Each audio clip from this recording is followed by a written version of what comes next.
Ontem eu assisti a entrevista que o Pablo Marçal deu para Natuza Neri. E isso foi interessante porque já houve um atrito entre os dois, né? Entre a jornalista e esse coach que agora é candidato à Prefeitura de São Paulo.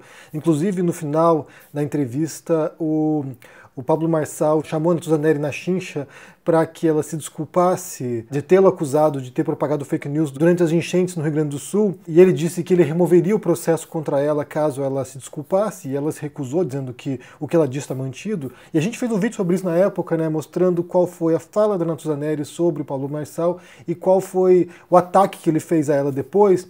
E aí é muito estranha essa história do processo, né? Ele disse que está processando ela, que retiraria o processo caso ela se desculpasse, porque ele já retirou o processo. Não sei se tem algum outro processo correndo sobre esse tópico, mas já tem aqui, vou até pôr para vocês o print, porque em 13 de maio de 24, ele havia solicitado retirada do processo, né? Tá aqui, olha, que é o Tribunal de Justiça de São Paulo, vistos homologo por sentença para que produza seus jurídicos efeitos a desistência apresentada a folhas 47, julgando extinto, com fundamento no artigo 485, inciso 8º do Código de Processo Civil, o processo relativo à presente ação movida por Pablo Henrique Costa Marçal em desfavor da Globo Comunicação e Participações S.A. e Natuza Neri. Arquivem-se os autos com as cautelas de estilo, dando-se baixa no sistema. A decisão do juiz aqui, Evandro.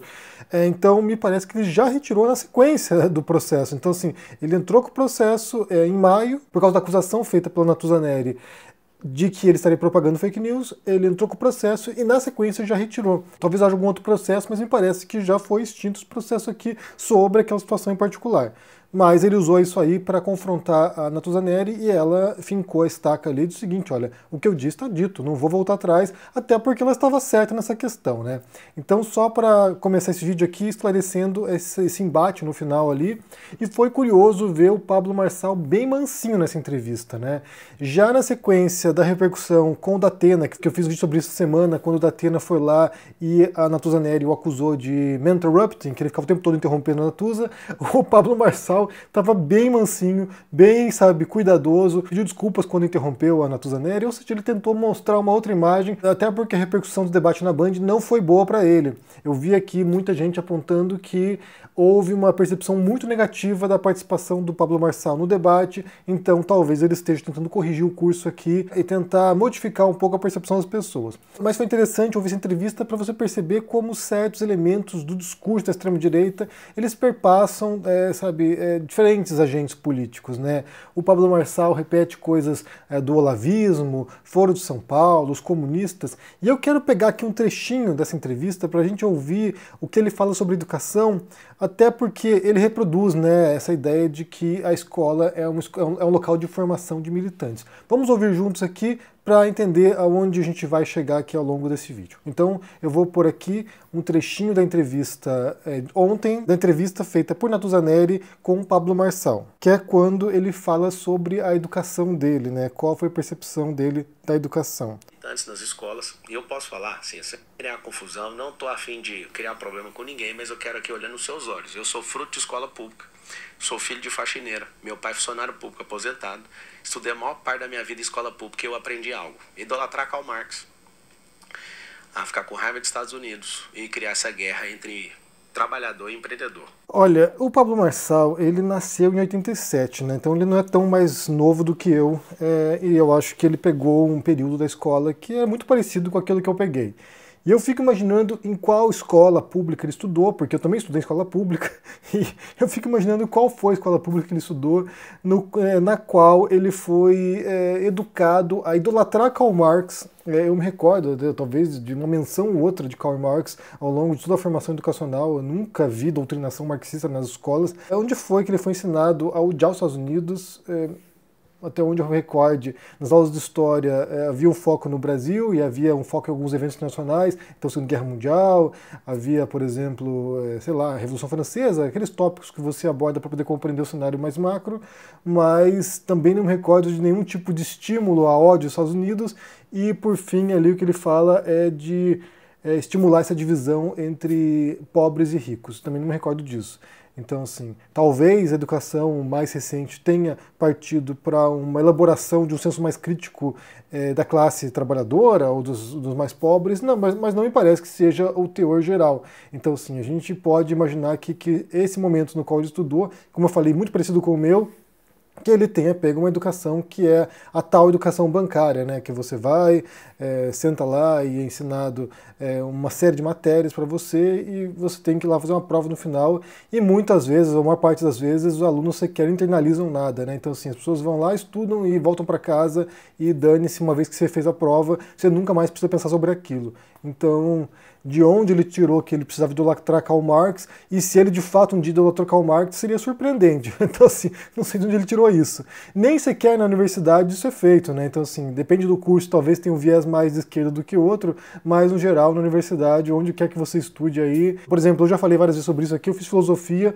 e só teve uma única matéria no qual a gente estudou Karl Marx em todo o curso de filosofia. Em 4 anos foi apenas uma disciplina no qual a gente se dedicou à obra do Karl Marx, e nem sequer havia uma maioria ou sequer um grupo expressivo de marxistas no curso de filosofia, nem entre alunos, nem entre professores. Então eu fico imaginando como surpreendente seria que isso fosse feito na escola pública, né? Com um professor de matemática, por exemplo, ou de, sei lá, língua portuguesa, ou professor de religião tentando inculcar marxismo na cabeça das pessoas, das crianças. Isso é um absurdo, aquele tipo de afirmação que é para mitar, mas que tem pouca ou nenhuma base na realidade. De onde ele tirou isso, eu não sei.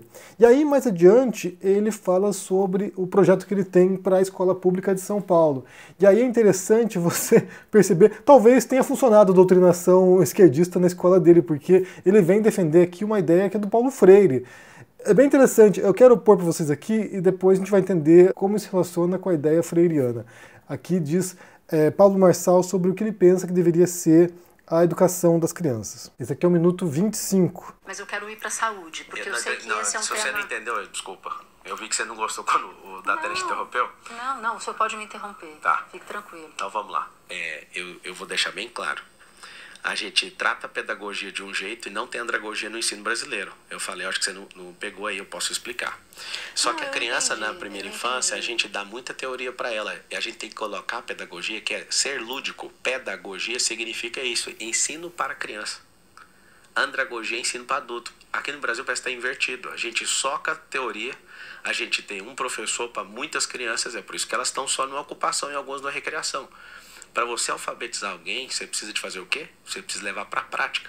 Precisa assimilar com a vida cotidiana da criança, ela aprende mais rápido. É isso que a gente faz. Eu não sou contra o ensino público, não. Mas... E aqui ele vem com uma afirmação, como eu falei, que é totalmente freiriana, né? De enfrentamento a esse tipo de ensino que o Paulo Freire chamava de bancário, que sabe, de formação de mão de obra, de inculcar informação na cabeça dos alunos de modo que ele tenha um resultado depois ali e que receba uma nota. E é isso que é esse padrão há muito tempo, na verdade, de formação educacional, né? Isso em vários países do mundo, não apenas no Brasil, que me parece um padrão bastante obsoleto, e não agora, já tem um tempo que é obsoleto isso, mas ele critica isso e ele propõe um modelo onde as crianças aprendam coisas que têm a ver com a realidade delas. Isso é, sabe, Paulo Freire sem tirar nem pôr.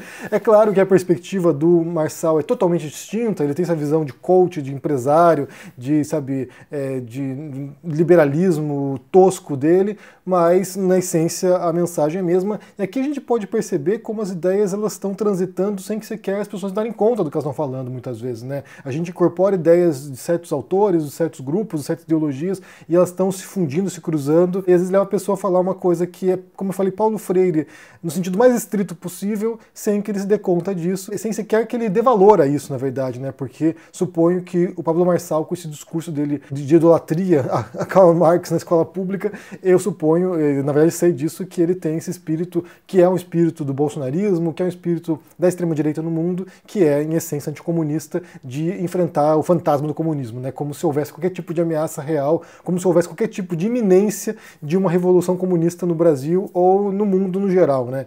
Então ele vem com esse discurso barato e, ao mesmo tempo, que reproduz uma ideia que é freiriana até o osso, né? Claro que, possivelmente, há inúmeras divergências entre a ideia do Pablo Marçal e do Paulo Freire, até porque o Paulo Freire ele era socialista e ele defendia uma educação libertadora que passava pela conscientização da disputa de classes, que passava também pela conscientização das forças econômicas, ideológicas e políticas que sabe, arrastavam as pessoas para suas condições, então, assim, era uma educação que se propunha como crítica, e aí isso possivelmente não faz parte do ideal de educação do Marçal. Mas essa ideia de você extrair, né, do contexto do aluno a realidade dele para trazer para a sala de aula, isso é muito presente na teoria do Paulo Freire.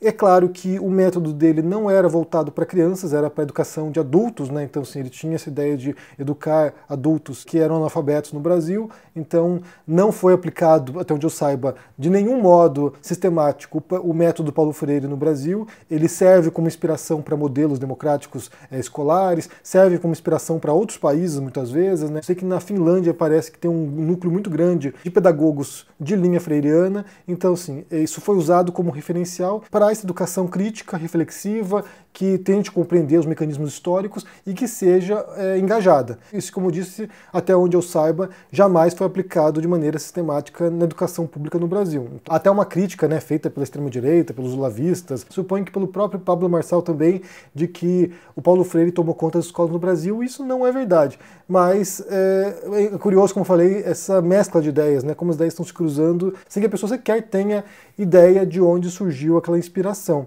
E aí a gente volta, inclusive, ao tópico de ontem, né, quando eu falei sobre o debate e como a gente opera por viés de confirmação, ou seja, a gente procura os autores, as referências que já estão de acordo com aquilo que a gente pensa, e a dificuldade que as pessoas têm de transpor esse obstáculo e ler ou acompanhar conteúdo de pessoas com as quais a gente não concorda.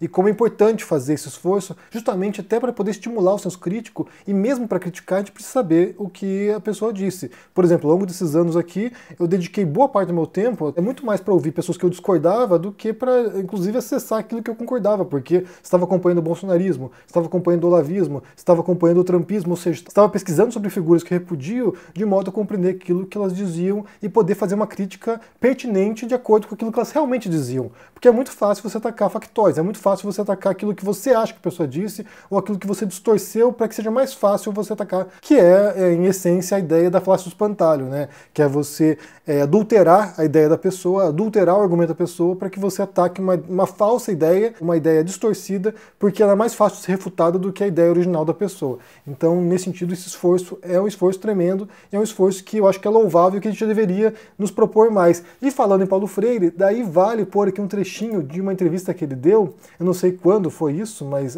tem um tempinho já, que é uma entrevista no qual ele fala justamente sobre isso, sobre como é importante a gente fazer esse esforço de compreender a ideia dos outros, porque ali também pode ter alguma coisa de relevante.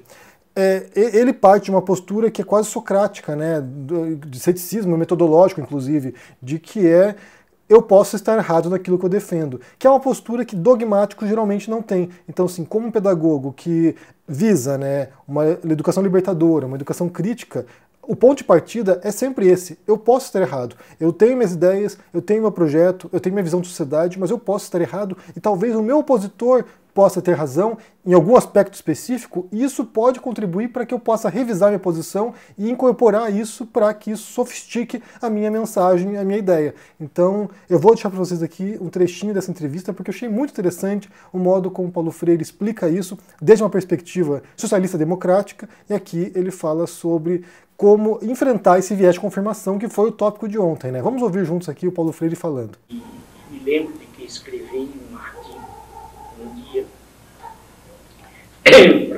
discutindo o seu pensamento e entreguei à revista de Pedagogia da minha mãe, e o diretor me chamou e disse que não podia publicar porque era um artigo que tratava muito bem um pedagogo burguês. Então ele aí disse, olha, realmente tinha que mudar. Você vê, essa expressão, não, esse Paulo Freire é um pedagogo burguês brasileiro, não pode ser lido. Eu não me acho tanto burguês na pedagogia do aprendiz nem nada, mas vamos admitir que fosse. E por que não ler um pedagogo burguês? Está entendendo? Quer dizer, eu tenho um horror a esse policiamento ideológico que é castrador. Quer dizer, o que você tem como uma educadora progressista é falar das convicções e das certezas em torno, e das certezas que não podem ser muito certas. Porque uma das coisas que eu acho que uma pessoa que pensa historicamente eu acho que uma das melhores virtudes é a que a coloca como não muito certa das certezas. Eu sou assim, eu não ando muito certo das minhas certezas, o que vale dizer, eu estou sempre aberto a substituir uma certeza por outra que eu não conhecia, tá entendendo? Ou substituir razões de ser das certezas. Quer dizer, mas voltando à coisa, vamos admitir que eu fosse mesmo um pedagogo burguês. Liberal, professor? Liberal, seja o que for, porque não lê, eu acho que tem que ler, tá entendendo? Eu acho que tem que ler Gramsci, mas tem que ler também o educador liberal. Essa história de você dizer, eu tenho horror a esse negócio de já era. Não já era porque ninguém era, todo mundo está sendo. Entende? Quer dizer, vamos ver o que é que esse cara fez, o que é que esse cara propôs. Por exemplo, dizer simplesmente Gilberto Freire não tem sentido, isso não tem sentido para mim. O que não tem sentido é essa frase. Está entendendo? E tu vai ver, eu talvez não, mas daqui para o fim deste século, o Gilberto vai ter que ser lido de novo, estudado nas academias, até para ser criticado, entende? Tem que ser estudado. Professor, a boniteza do estilo de Gilberto não pode ficar escondida. O senhor, então, é um educador liberal, professor? Não, eu sou um educador socialista. O meu sonho é o socialismo. Mas o socialismo democrático, para mim, o que não deu certo nas chamadas experiências socialistas, foi exatamente a moldura autoritária em que meteram o socialismo. O que está dando certo no mundo ocidental não é o capitalismo, não, é a moldura democrática em que está o capitalismo. Está entendendo? Tira essa moldura democrática da França, da Alemanha, de tudo, proíbe que trabalhador se brigue, restringe o direito de greve, limita a participação popular e o capitalismo deles fica pior que o nosso, ou igual ao nosso. Entende? Então, o que eu me bato por um socialismo cujo contorno é democrático e por isso mesmo não tem medo de ler um livro de um liberal. Agora, eu não sou o chamado liberal. E só vale mencionar aqui na questão da educação como ele é uma grande referência, é um grande autor da pedagogia, vale ser lido, vale tê-lo como inspiração justamente para esse processo de pensamento crítico que implica em estar constantemente revisando sua própria posição se surgirem evidências que confrontem aquilo que a gente acredita. Esse é um esforço permanente. E esse é um esforço, como eu falei, de um ceticismo metodológico. Ou seja, você parte do princípio de que eu posso estar errado naquilo que estou falando. Bem, me diga o que vocês pensam aqui sobre essa entrevista dada pelo Pablo Marçal para Natuzaneri. Como é que você entende as afirmações dele sobre educação? Se estão de acordo com a realidade ou não? Eu acho que é um delírio, na verdade. Mas como é que você entende isso? Deixe aqui embaixo no comentário, deixe o joinha, se inscreva no canal aqui, ativando o sininho. Isso é muito importante para ajudar aqui no engajamento. Se cuide por aí e até mais. Tchau! E aí, gente? Tudo pronto para gravar? Eu sou Juliana Baroni e tenho um convite especial para você. No dia 13 de agosto, uma terça-feira às 20 horas, vai acontecer uma exibição online e gratuita do filme Vai pra Cuba, Eduardo, o primeiro documentário internacional do CF. O documentário, dirigido por mim, mostra um ponto de vista único sobre um dos países que mais gera discussões e debates sobre justiça social e o modelo de sociedade que queremos. Nesse documentário, Eduardo Moreira entrevistou figuras muito importantes para que a gente possa entender a história de Cuba, como Aleida Guevara, ativista e filha de Che Guevara, o presidente de Cuba, Miguel Díaz-Canel, e também figuras do povo cubano, da cidade e do campo. Eu espero você lá!